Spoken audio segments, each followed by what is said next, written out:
Welcome to Rock Our World. I'm going to try to wrap up my series on the thunders of Revelation. I'm going to start with two. Go back to my last episode. I mentioned Skywatch Media News and another one I'd hoped you could find. I did find it, so I'll give you the title.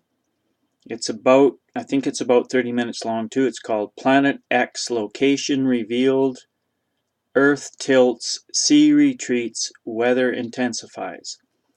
And of course, we've had the flooding of Houston with Hurricane Harvey very recently. And this is a long list of floods worldwide. This is just the next one. And the weather is very upset and intensifying. Anyway, I would like, I'll treat you all like as if you were my students. I'm the crazy teacher, and hopefully not too crazy. Watch those two episodes by Skywatch News Media. It's a little more sane in its approach, a little more palatable and believable. I had speculated that we would see this Planet X, or the red dwarf star, the red dragon, during the eclipse a week ago. And in fact, it was seen by quite a number of people, and especially those that were set up with some good camera equipment. And as this man on Skywatch Media News reports, it took a while to process the whole thing. And in particular, there was a Japanese man who did quite a bit more work. He's obviously got some skill set that most of us don't have, and he identified where this planet is situated right now. It is coming closer all the time, and it's about to pass the sun, just as we had reported. It is just behind the sun, and if you watch that, you'll see it was less than one astronomical unit, and over to the side a bit. I call it to the right, but I guess I don't know if there's rights and lefts in the universe. It is now being seen quite clearly from Alaska, so as everything changes position, that is the red dwarf star, the sun, and the Earth, all their relative positions keep changing. We're beginning to see it more and more in the northern hemisphere. So it won't be long before you'll see it also. It won't be long before everyone on planet Earth is going to be able to see this thing, and they're going to start wondering, what is this thing? Why didn't anybody tell us about it? And what do we do? And there'll be increasing panic as it's revealed that it's about to cause a lot of problems and damage on planet Earth. I'd also like to throw in a few more details about second Barak. I've mentioned it. Barak very likely was the scribe that worked with Jeremiah, if you read Jeremiah 32 to 45. And hopefully you can get a hold of this book. As I said, the window is getting smaller all the time to buy these kind of things, and I'll explain this a little bit in my scenario. We're going to see a worldwide economic collapse, and try and resist the idea that this is all doomsday stuff. There's hope in all of this. This is I'm entitling this episode 86, The Events of the Great Tribulation, Not a Cosmic Accident. God has planned every tiny detail of the next 50 years very carefully, and it has a very specific purpose, and there'll be lots of surprises, but always bear in mind that we will live again, no matter what happens to us. And even if life went on joyfully and uneventfully till we died, we're still going to die. We only get to live 50, 60, 70, 80 years, 90 years, 100 if you're, I'm not sure that if you're lucky or not. My dad is 97. He's not so sure he's lucky living that long, but we're all going to live and die. So keep those things in mind, and also that we will live again. The great God that created all these things has a very, very, very detailed plan, and he wants to bring all of us, all humans, into his family to be his sons and daughters. And this is the last step in the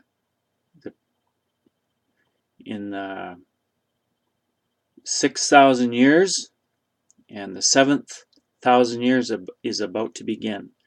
When Satan is going to be removed from the picture, there will be no more deception, and everyone will follow the ways of the Lord that are found in the Torah, and there will be peace and plenty on the earth for 1,000 years.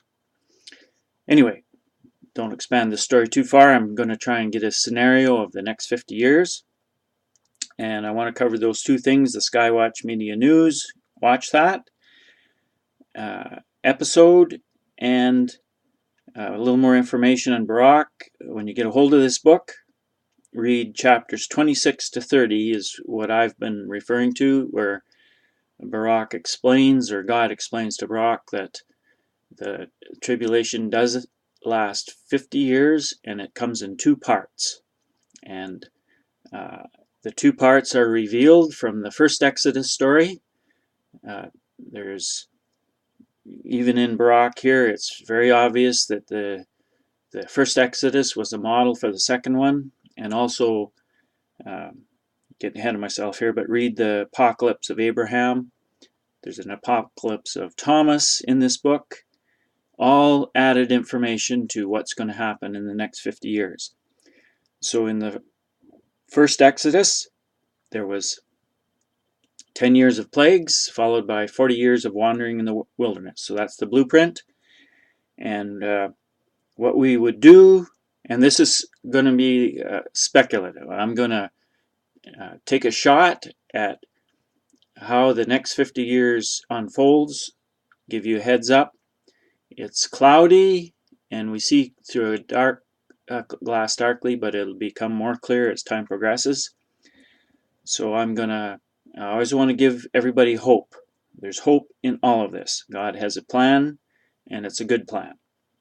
So we take these books I've mentioned, let's say secondly, take the three accounts in Matthew, Mark, and Luke, where they asked Jesus how would the last days come about and how would they unfold. And he answered them all, like they all have a little bit different perspective of how that answer came. So read those three accounts, read the book of Daniel, the book of Revelation, the story of the Exodus, found in Exodus, and then add on these books I've mentioned in this book by Joseph Lumpkin. Please get that book. And then compile that all together. And that's the story I'm going to come up with. A rough scenario of what could happen in the next 50 years. Okay, the first 3.5 I've talked about quite a bit.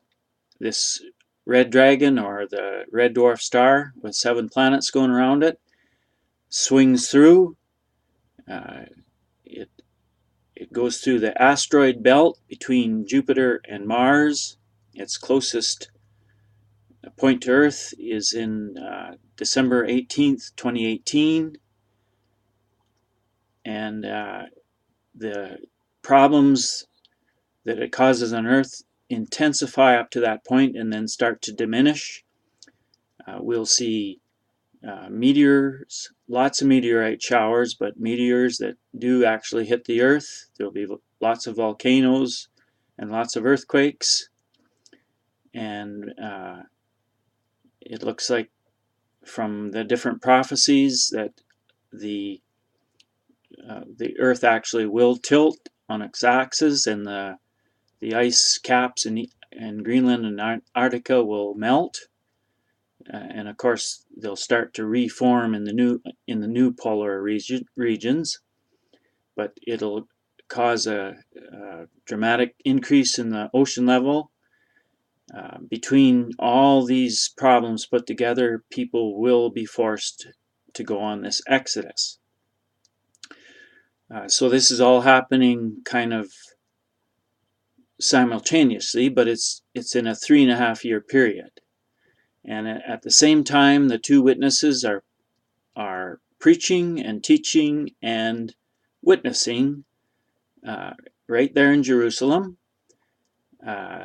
The beast power, led by a religious entity, and I'm speculating it could very well be the hierarchy of the Catholic Church, but do not associate the lay members of the Catholic Church. They are godly people, and they are challenged just like the rest of the church to read the scriptures and believe the scriptures and not church doctrine.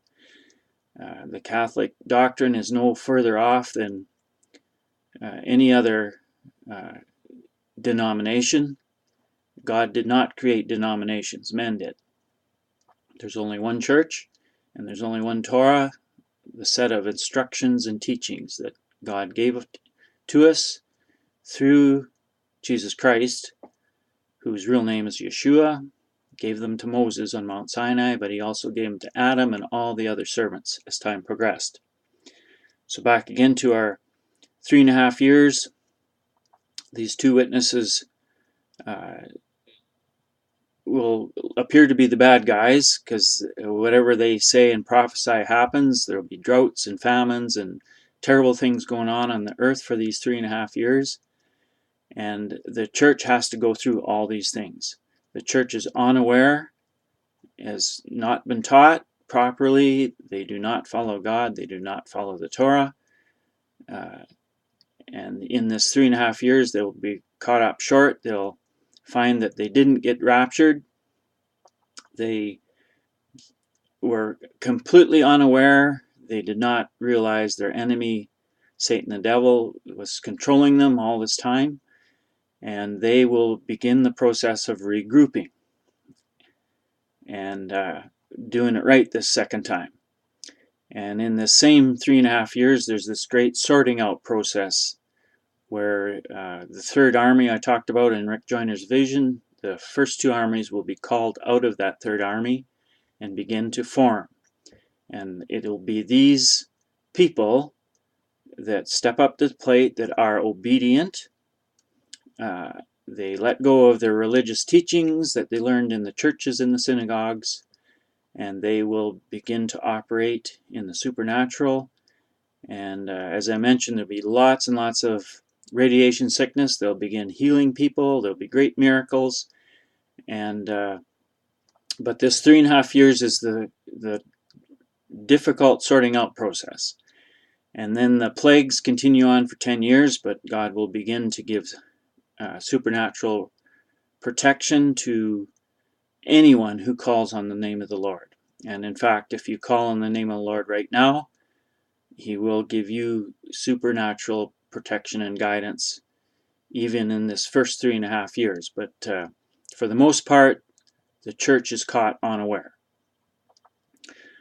So I've gone through this 3.5 years quite a few times in former episodes, so I'll move on to the next. We have 6.5 more years of plagues, so there will be very little food to eat and water in this time. The radiation from this red star, the fearful constellation, it's actually called in one of the books. There's actually lots of references to this red dragon that's coming. It's called many different things, but there's lots of revelation that it's was planned long ago. There's no cosmic accidents in any of this thing. This is a perfectly unfolding story, the way God designed it, and He'll cause everything to happen just the way He wants it to happen. So on to the 6.5 years after this very difficult, the red dragon, or this constellation, this red dwarf star, will be then leaving our immediate solar system. We'll stop being able to see it. We've been able to see it in the sky for 3.5 years. We've had what seems to be the annoyance of the two witnesses, but these are God's servants, and they're there in the spirit of Elijah. They're calling on everyone to drop their belief in demons, in religious practices that do not come from God, from Baal worship.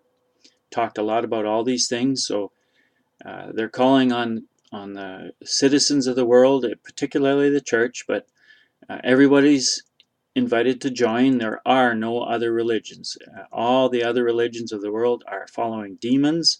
This is all going to be taught and preached by these two witnesses, and then they will be killed about the same event where the sacrilege object is set up in the Holy of Holies of the temple that is possibly being built right now as we speak in the city of David.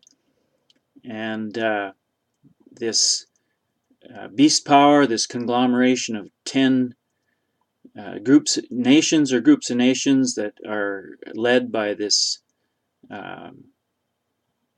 hierarchy, I think, of the Catholic Church. I mentioned this, but not the Catholic laity. Separate those two things. They are not aware of the past, the Jesuit system, the Black Pope, and so on. This group is the beast power and the 10 nations that will attempt, actually to some degree they'll have success in establishing a one world government with a one world religion. And it is not God's religion, and it is not God's government. And the challenge of the citizens of the world is to recognize the evil that's within all this and to resist it and choose the ways of God, which will, in these 50 years, be a difficult choice to make, but will result in eternal life with a great reward. And as I mentioned before, those who make a poor choice, I believe they'll have a second chance. They just don't get they pass up on the great opportunity for a great reward. So now let's move ahead. The 10 years are over. The plagues are over. There's a rebuilding process. Crops are going to be able to be grown again to some degree, but the world will be badly polluted by, I didn't finish the thought there, but I had before that the radiation from this red star is intense. The sun is stirred up, but all the nuclear facilities in the world will have lost containment. And there's a tremendous amount of radiation worldwide, and that's called wormwood, and the effects of wormwood in the book of Revelation. And starting right from the start, but there's increasingly people that turn to God and are empowered by God, and they'll go around the whole earth in teams. They'll be teaching, and there'll be tremendous miracles. And like Yeshua said, he said they will do even greater things than he did. And I'm thinking of Rick Joyner's, one of his earlier visions. God showed him that during this 40-year period, there would be nations that have relative peace and tolerance for believers, and others that are quite opposite. They're ravaged by war, and their citizens will live in a lot of fear. But all these things will stay. Will be in a kind of a state of flux all through the 50 years. That these teams of God's people will be going about doing wonderful miracles, and then Satan is going to be going around trying to copy these and trying to deceive people. So there's this great play of good and evil. And if you if you read we call them gospel, the good news, the three accounts of Matthew, Mark, and Luke, at one point, after the terrible things that Jesus describes, then all of a sudden he says, and then the gospel of the good news of the kingdom will be preached in all the world. It sounds like, well, that's a little out of order, but that's actually what's going to happen. After things settle down, after this 10 years of plagues, that's the great harvest that's going to be going on for the 40 years. And people will be wandering about in this greater exodus, and they'll be looking for food, water, and spiritual guidance. More than anything else, the spiritual guidance. There'll be good things going on and bad things going on. And God's in charge of all these things. It'll unfold exactly as He wants it to. And the purpose of the entire thing first was to judge the church, get it straightened out and in line and following His Torah and all of His ways. And then secondly, take the great harvest of the earth, which you read about in, all these accounts have the account, but it sounds like a very short time when in fact it's the majority of the 50 years. The harvesting of the earth when everyone who calls in the name of the Lord will be saved. And then the people that make that wrong choice to follow the beast, the Antichrist, the false prophet, the whore of Revelation, they will die in their sins. But I think that's not the end of the story. It's just the end of their chance to have a great reward. Now, did I cover everything I wanted to? There's one thing remains. Two things. This trek is towards Jerusalem. This whole trek of the 40 years is to get back, for the exiles to get back to their homeland. And that is literal. And when Jesus, in his reply, Yeshua in his reply in the what Christians call the Gospels, it's really the good news, the hope of the kingdom, the story of the good news and the hope of the kingdom. At one point he said, and then the angels will go out and gather the elect from the four corners of the earth. This is the 40-year process. We tend to think one line means it's short, but it's actually even could say it's the 50-year process. It's all designed to bring the exiles who are Christians and Jewish people, and everyone's invited. So in fact, everyone, the journey's for everyone. The invitation is given to all 7.5 billion inhabitants of the earth. And then as the population declines, of course, there's more and more pressure to make a choice, and God, He rescues them by killing those who are making a wrong choice and going a wrong direction. He wants to rescue them. That's why they die. And this whole process of the angels going out to gather the elect from the four corners of the earth is the 50-year journey, and then the 40-year journey as the last Exodus unfolds. And the Lord will look after all these people supernaturally. He will intervene and save anyone who wants to receive it, healing from all the radiation and all the terrible things that have gone on. And the trek goes towards Israel. That's the whole trek of the Exodus. And one of the most important parts of this whole trek is found in Ezekiel 37:15-28, where the Lord heals the animosity between the Christians and the Jewish people, who are the two houses of Israel. Read that account where the Lord told Ezekiel to take 2 sticks and hold it in his hand, and they supernaturally began to entwine with each other. And that represented the healing of the rift between the two houses of Israel. That the Christians and the Jews would recognize finally that they are serving the same God, Yahweh, is Yeshua, is Jesus Christ, and that the Father is in charge of all things. He never changes, and neither do the Holy Spirit and the Son of God. Nobody ever changes. The message stayed the same, but there's further revelation as time progresses. So that's one of the most important events of the whole 50 years, is that this healing between the two houses, and they return to Israel in one accord as one nation of Israel, 12 tribes. And everyone of the world's citizens has always been invited to join Israel.